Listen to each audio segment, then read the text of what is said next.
Ouvrons notre Bible au livre de Marc, chapitre 4. Marc 4. Semence comme le royaume céleste. Semence comme le royaume céleste. Marc 4, verset 1 à 20. La parabole du semeur. Verset 3 à 9. Yahshua commence et termine la parabole en disant à son auditoire d'écouter attentivement, indiquant que la signification des paraboles est toujours évidente. La parabole du semeur est courte, claire et fidèle à ce que l'on sait de l'agriculture judéenne. Contrairement à la méthode moderne de plantation, les graines étaient d'abord semées et ensuite enfouies sous terre. Le semeur tenait une grande quantité de graines dans un tablier d'une main et utilisait l'autre main pour les diffuser, semer dans le vent. Naturellement, certaines graines tombaient sur le chemin durci à travers le champ, certaines là où le sol est trop peu profond, et d'autres parmi les épines. Versets 10 à 12. Les paraboles sont les moyens par lesquels Yahweh fournit deux œuvres opposées, la révélation et la dissimulation. Dans la révélation du royaume de Yahweh, son peuple est formé, entraîné et instruit dans les exigences du royaume. Dans la dissimulation du royaume, ceux qui s'opposent à Yahweh sont empêchés, comme une forme de punition, de ne jamais comprendre la véritable nature et les exigences du royaume. À moins que l'on comprenne ce double objectif des paraboles, il n'y aura pas d'interprétation correcte et par conséquent, les significations claires et voulues des paraboles sont perdues.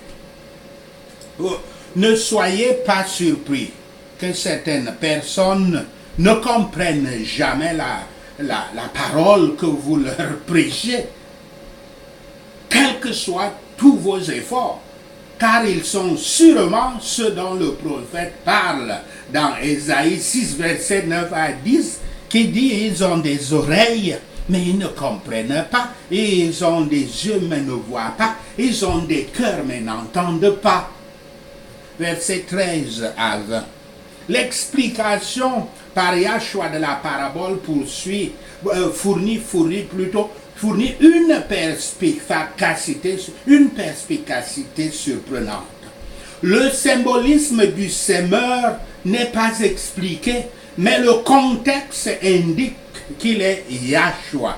Plus tard, il ou elle sera l'apôtre ou le disciple du Christ, l'évangéliste ou le prédicateur de la parole de Dieu. La graine est la parole de Dieu. Les sols sont différents types d'auditeurs, différents types d'âmes, différents types de cœurs. Les oiseaux représentent Satan et ses esprits et démons impurs. Les épines sont les soucis de la vie, la tromperie de la richesse et les désirs des choses du monde. Yahshua semble dire qu'il y a ceux qui peuvent entendre son message, qui est la parole de Yahweh, répondre pendant des jours, des mois et même des années, et que l'évangile ne parvient toujours pas à prendre racine dans leur vie. Quand la parole est sémée le long du chemin, où tout le monde marche, parmi les multitudes, les oiseaux, c'est-à-dire Satan et ses esprits impurs et démons, viennent la manger, l'effacer des esprits, des mémoires qui sont sur le chemin, qui sont exposés comme comme ils vivent, comme ces âmes-là, ces cœurs-là vivent dans le bruit, les attractions et les distractions du monde. Satan et les esprits impurs le font principalement à travers les pensées, les mauvaises et trompeuses pensées qu'ils sèment dans de tels esprits, dans de tels cœurs, dans de telles âmes. Quand la parole est sémée sur des endroits rocailleux, elle est sémée dans des cœurs endurcis, des cœurs au cou raide, comme l'Écriture aime à dire, les Écritures aiment à dire, les cœurs inflexibles. Dans ce cas-là, l'effet du toucher de la parole ne dure que le temps d'une courte joie. Mais la parole ne peut pas prendre racine dans de tels cœurs rocailleux. Quand une menace, un trouble ou une persécution vient à eux à cause de la parole, ils s'abandonnent rapidement au monde et oublient la parole de Dieu. Quand la parole est sémée dans les cœurs pleins de soucis de la vie, de doute, peur, découragement, plein de tromperies de la richesse et de convoitise et de désirs des choses du monde qui ressemblent au cas de la persécution, des troubles et consorts. Ces cœurs-là s'adonnent aussi rapidement au monde et oublient la parole de Dieu. Mais quand la parole est sémée dans un bon sol, c'est-à-dire dans un cœur brisé, un cœur humble, qui, dans les cœurs brisés, qui l'entendent, l'acceptent comme quelque chose attendu depuis longtemps, la prennent comme le pain quotidien. Ils produisent des légumes, ils donnent des fruits sous forme de ceux qui seront sauvés, des convertis, des disciples nouveaux qui portent la même semence, c'est-à-dire la parole de Dieu, et qui produisent ainsi donc 30 fois, 60 fois et 100 fois ce qui a été sémé. Car la moisson est la fin du monde. Et les moissonneurs sont les anges, dit Matthieu 13, verset 39. Par conséquent, les cœurs brisés, les cœurs humbles sont la bonne terre qui entendent et répondent à la parole de Dieu et portent des fruits spirituels avec des rendements variables. Cette parabole contenait une instruction si importante que tous ceux qui étaient capables de l'entendre étaient tenus de l'appliquer. Il y a beaucoup de choses que nous sommes intéressés à savoir. Et si nous ne comprenons pas les vérités claires de l'Évangile, comment apprendrons-nous celles qui sont plus difficiles? Cela nous aidera à valoriser les privilèges dont nous jouissons en tant qu'apôtres, disciples et suiveurs du Christ, si nous considérons sérieusement l'état déplorable de tous ceux qui n'ont pas de tels privilèges. Dans le grand domaine de l'Église du Christ, la parole de Dieu est dispensée à tous. Dans tous ceux qui entendent la parole de l'Évangile, seulement peu la reçoivent afin de produire du fruit. Beaucoup sont ceux qui, affectés par la parole pour le présent, mais ils sont affectés par la parole présentement, mais ne reçoivent aucun avantage durable. La parole ne laisse pas d'impression permanente sur l'esprit des gens parce que leurs cœurs ne sont pas disposés à la recevoir. Le diable est très occupé avec les auditeurs négligents, car les oiseaux volent toujours autour de la graine qui se trouve au-dessus du sol, exposée. Beaucoup continuent dans une profession stérile et fausse et descendent en enfer. Les impressions qui ne sont pas profondes ne dureront pas. Beaucoup ne se soucient pas du travail et du cœur, sans lequel le christianisme ne serait rien. D'autres sont empêchés de profiter de la parole de Dieu par l'abondance du monde. Et ceux qui ont un peu seulement dans le monde, qui ont seulement peu dans le monde, peuvent encore être ruinés en se livrant au corps. Et soit vous êtes intéressé au monde, soit vous adorez le monde, soit vous adorez le Dieu du moi. Et vous passez tout votre temps à vous intéresser seulement à votre corps, au plaisir de vos corps. Yahweh attend et exige des fruits de la part de ceux qui jouissent de l'évangile.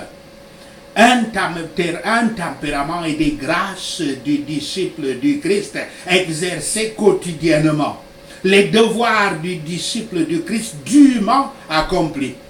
Regardons le Seigneur Yahshua, afin que par sa grâce créatrice, nos cœurs deviennent un bon terrain et que la bonne semence de la parole produise dans nos vies ces bonnes paroles et ces bonnes œuvres qui sont, à travers Yahshua le Messie, à la louange et à la gloire de Yahweh le Père.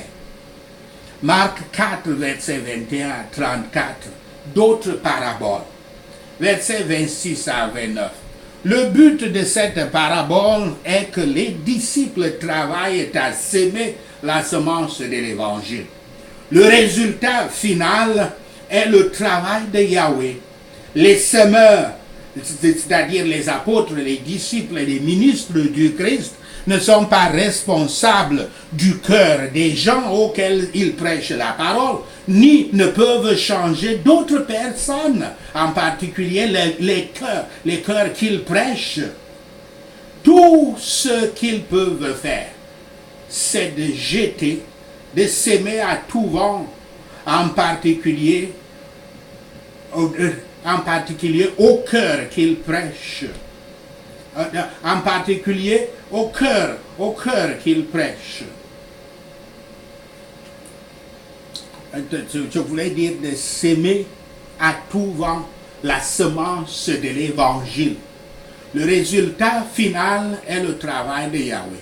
Les semeurs, les apôtres, les disciples, les ministres du Christ ne sont pas responsables du cœur des gens auxquels ils prêchent la parole, ni ne peuvent changer d'autres personnes, en particulier les cœurs à qui ils prêchent l'évangile.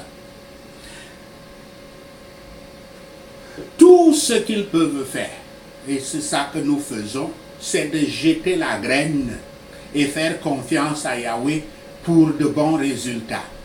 Les disciples du Christ doivent comprendre qu'ils ne provoquent pas la moisson, mais qu'ils doivent répandre la graine, les semences. Versets 30 à 32, bien que ce soit une plante, la plante de moutarde commence comme une petite graine et peut atteindre des hauteurs de 10 à 12 pieds avec une tige de 3 à 4 pouces de diamètre. Il est clair que la plante de moutarde symbolise le contraste extrême entre le début minuscule et le résultat final ultime du royaume de Yahweh. Marc écrit son évangile à un moment près du début du cycle de la croissance, alors que le royaume de Dieu ne semblait pas très significatif au premier siècle, contrairement à d'autres royaumes terrestres tels que l'Empire romain qui était en train de croître. Pourtant, cette parabole montre un impact beaucoup plus grand à venir. Il faut juste voir le royaume terrestre de Dieu aujourd'hui. L'Église chrétienne transcontinentale, transnationale dans le monde entier, à comparer avec l'Empire romain, aujourd'hui disparu. Cette déclaration avait pour but d'attirer l'attention des disciples sur la parole du Christ. En les instruisant ainsi, ils étaient en mesure d'instruire les autres comme les bougies sont allumées, non pas pour être couvertes, mais pour être placées sur un chandelier afin qu'elles puissent éclairer une pièce. Cette parabole de la bonne semence montre la manière dont le royaume de Dieu fait des progrès dans le monde.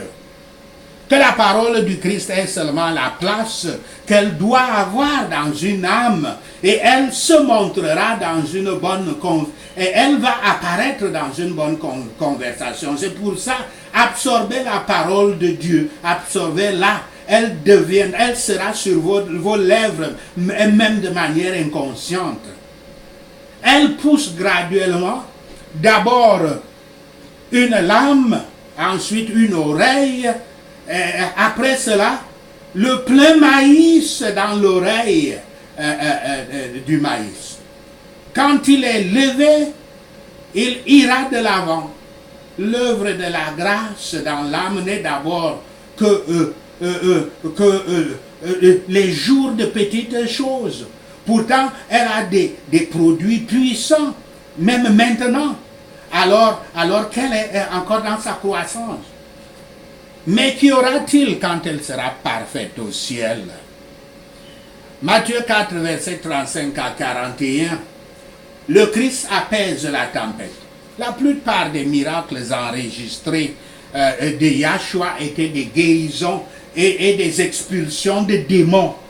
Ce miracle, cependant, est important parce qu'il établit l'autorité de Yahshua sur la nature, tout comme ces guérisons montrent son pouvoir sur l'humanité. Yahshua est le Seigneur de la nature autant qu'il est le Seigneur des individus. Les disciples connaissent Yahshua comme un grand homme doté d'une grande puissance, mais ils n'ont jamais imaginé que ce genre de pouvoir puisse exister. Ils sont étonnés, mais leur foi reste faible. Donc Christ était endormi dans la tempête, dans la barque, et il y avait la tempête. Il le faisait pour éprouver la foi de ses disciples et pour les exciter à prier. Leur foi est apparue faible et leur prière pourtant forte. Elles étaient fortes à cause de la peur. Quand nos cœurs méchants sont comme la mer agitée qui ne peut pas se reposer, quand nos passions sont indisciplinées, pensons que nous entendons la voix du Christ, la loi du Christ qui dit à ses passions en nous: tais-toi, sois muet, reste tranquille. Quand à l'extérieur il y a des combats et à l'intérieur il y a des peurs et que les esprits sont dans un tumulte, Yahshua dit, paix, sois tranquille.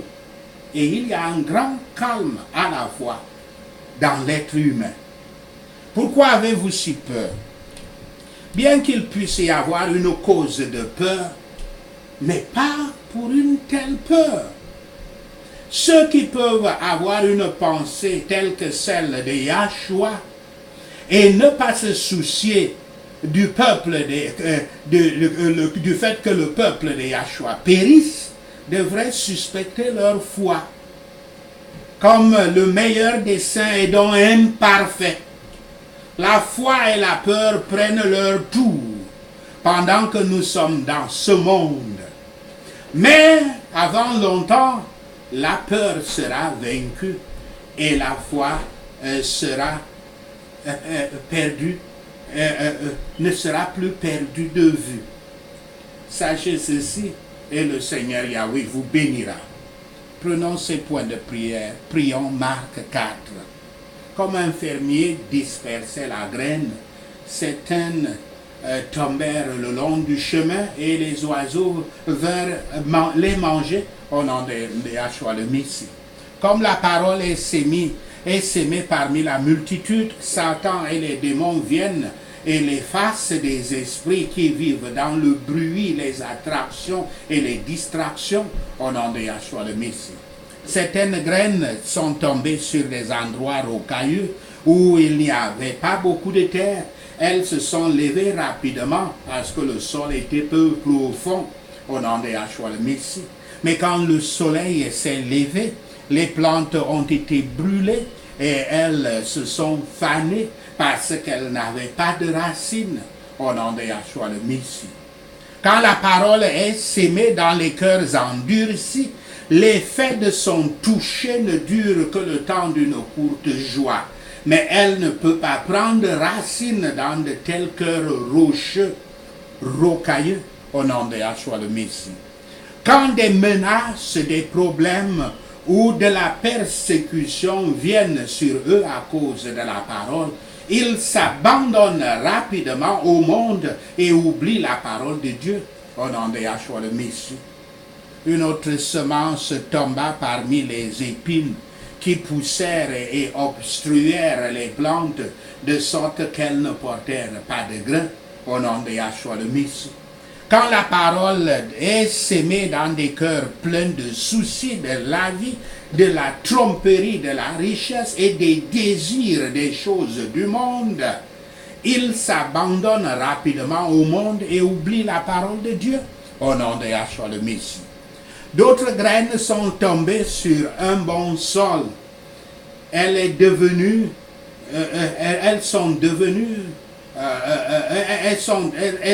se sont levées, ont grandi et ont produit une récolte. Certains se multipliant 30 fois, d'autres 60 fois, d'autres 100 fois au nom de Yahshua le Messie. Quand la parole est sémée dans des cœurs brisés, qu'ils l'entendent et l'acceptent, et ils produisent des convertis et des disciples qui portent la parole de Dieu au nom de Yahshua le Messie. C'est pourquoi les cœurs brisés sont la bonne terre qui entend et répond à la parole de Dieu et qui porte des fruits spirituels avec des rendements variables au nom de Yahshua le Messie.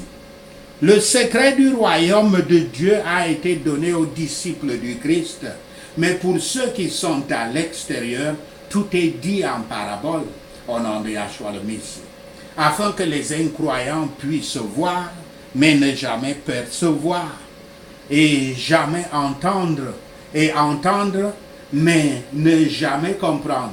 Autrement, ils pourraient se tourner et être pardonnés au nom de Yahshua le Messie. Personne n'apporte une lampe pour la mettre sous un bol ou un lit. Au lieu de cela, nous la mettons sur son stand au nom de Yahshua le Messie. Car tout ce qui est caché est destiné à être révélé, et tout ce qui est caché est destiné à être révélé au grand jour au nom de Yahshua le Messie. Je considérerai attentivement ce que j'entends, car avec la mesure que j'utilise, il me sera mesuré, et même plus, au nom de Yahshua le Messie. Celui qui a reçu plus, il lui sera donné. Celui qui n'en a pas, même ce qu'il a sera pris, au nom de Yahshua le Messie. Le royaume de Dieu est comme un homme qui disperse la semence sur la terre.